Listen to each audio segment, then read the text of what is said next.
In the first canto, third chapter, there is a list of 22 incarnations of the Lord given. In the very first incarnation is Shakti Avesh Avatar.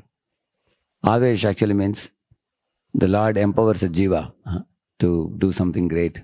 So they are the four Kumaras. So the four Kumaras, who are the first children born of Brahma, they exemplified very severe austerities. And they stood for knowledge potency or Jnana Shakti. And there Srila Prabhupada writes that the importance of the austerities.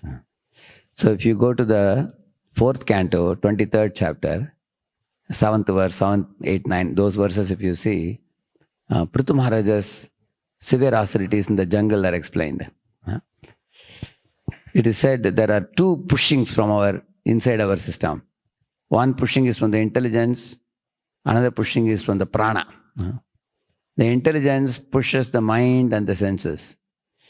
So those who have purified intelligence and one-pointed intelligence, they can very easily subdue the fickle mind and the impure senses by focusing the intelligence on spiritual subject matter. Like we say, Guru Mukha Padma Vakya, Chittite Koryaikya. So then one can subdue because the intelligence is connected to mind and the Jnanendriyas. And the prana, actually prana exists between the gross and subtle body, and the desires of the subtle body are translated into the gross body through the prana. So the prana pushes the hands, the legs, the genitals, the rectum and the speech. These 5 karmendriyas are pushed by the prana. So to restrain the prana and restrain the intelligence, Prithu Maharaj performed severe austerities, like living in the forest, away from the madding crowd of the city. He was initially eating tasteless fruits and then dry leaves and grasses, and then he drank only water for a month, and then eventually he only breathed air. In this way, he restrained his eating habits. Then there were heavy rains pouring from the sky. He did not go for any shelter. He sat right under the heavy rains and the cold and the heat of the sun and all these things. Severe austerity for the body he adopted. And there Prabhupada writes why he did this. Because one has to get rid of bodily consciousness. And he performed these severe austerities for the express pleasure of pleasing Krishna. Ari Radheshyam Krishnam Acharatapotamam. To make his semen move upwards and become a urdhvareta jitanelaha. He says, to make the semen move upwards and also to restrain the urges of the body and to get rid of the bodily consciousness, he did this. But there Prabhupada gives one good news for the devotees in their purport. In Kali Yuga, we cannot perform all these severe austerities. But only 4 things Prabhupada says we should do. We should always live in the association of devotees, surrounded by devotees, rendering devotional activities like worshipping the deity, chanting the holy name, hearing the Srimad Bhagavatam, and delighting in the path of devotional service. This is one condition, he says. Secondly, he says, eat only prasad. Don't eat anything else. Sometimes people think you take some Jain food without onion, garlic, and you put some tulasi and take it. You will only develop detachment. You will not develop attachment to Krishna. Because the food cooked by a devotee and offered with love is impregnated with love for Krishna. So one should only eat prasad, that which is offered to Krishna by devotees. That's second thing. Third, he says chanting of the holy name should be taken very seriously.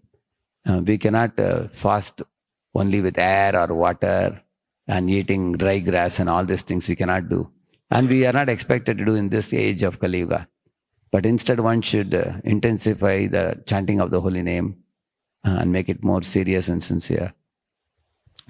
And following the 4 regulative principles very strictly, he says.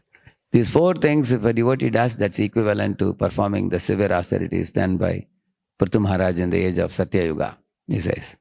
So, what is the purpose of austerity? And the austerity cleanses the mind and heart. It purifies and eventually leads to Brahma Saukyam. Tapo Divyam Putraka Yena Sattvam Shuddhyet Yasmat Brahma Saukyam tu Anantam.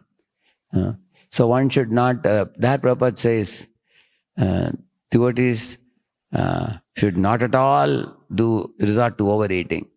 That's where he writes that. He said, not at all resort to overeating, he says. That means if a devotee is performing devotional austerities like these 4 items, living in the company of devotees and doing devotional services joyfully, and also eating only prasad and not overeating, and chanting the holy name intensely, and following the 4 regulative principles strictly, and then a devotee can conquer the lower nature of the urges of the senses and mind and the jnanendriyas and karmendriyas, and one can withdraw oneself and be able to get samadhi in Lord Krishna's Nam, Rupa, Guna, Leela and all these things by not identifying with the gross and subtle coverings over the soul. Then we can understand Jiva Sarupa Hoy, Krishna Nityadas. And then our chanting of the holy name will eventually not only cleanse our impurities, that is only the early stage, but later it will awaken love for Krishna, intensity in loving attraction to Krishna. Harinam Prabhu ki. Let's offer our humble obeisances into all the Vaishnava devotees of the Lord who are just like the satyrs or ocean of mercy, full of compassion for the fallen conditioned souls. Vancha kalpatarubhyascha kripa sindhubhya eva cha patitanam pavanebhyo vaishnavebhyo namo namaha. Ananta koti Vaishnava vrinda ki, Vaishnava Thakur Srila Prabhupada ki, Namacharya Haridas Thakur ki.